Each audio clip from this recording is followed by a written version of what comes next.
Might be a political thing, so I don't know if you guys want to cross this out. Sustainable seafood is a really big part of who we are here at the Flying Fish.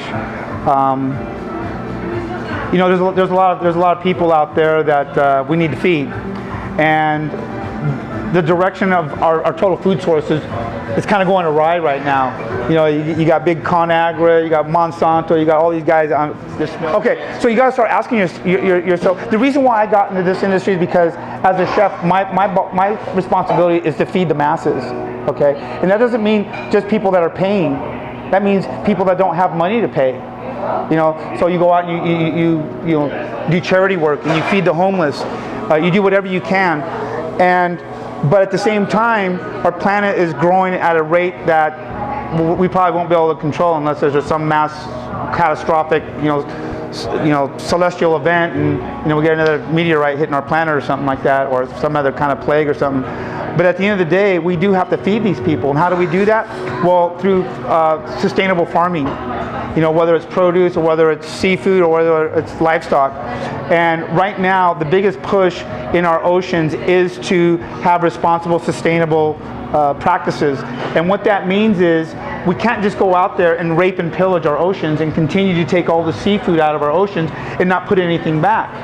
So one of the items that I carry on the menu is a Schooner Bay salmon. And the way Schooner Bay salmon is cultivated is they have 20 farms. And each farm has 30 pens, and each pen is 30 by 30 by 30 by 30.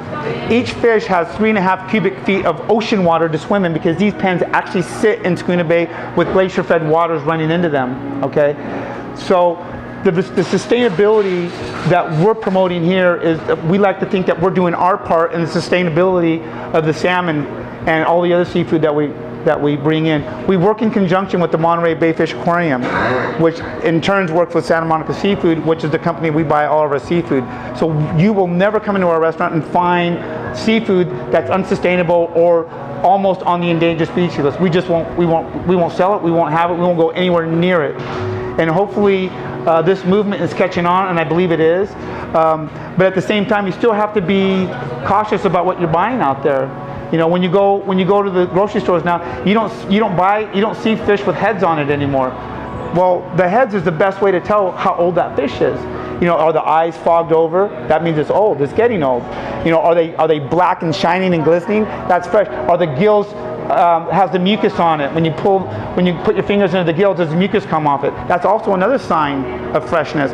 And the color of the gills, are they bright red? The touch, if I touch it, does it spring back? Or does it stay embedded? When you open up the belly of the fish and you put your nose in there, does it smell like the ocean, or does it smell like fish that's been sitting around for 3 days? One of the things that people don't understand is seafood really has to be taken care of properly, iced properly, stored properly. Even when it's stored properly and iced properly, it still loses 10% of its quality every single day it sits when it's iced properly. So can you imagine if these grocery store chains or all these other places that tout having the best seafood is not handling their seafood accordingly? And so by the time, like, you're in a seafood restaurant, do you smell any seafood at all? No, you don't. Because everything that we have in here is fresh. My inventory turns 6.5 times a week. That's how fast my inventory turns. That's how fast my product sells. My menu that I have is well balanced in that everything sells. I don't have anything on my menu that does not sell. I just did a menu change. Did I take anything off? No, I added a Colorado lamb chop to it.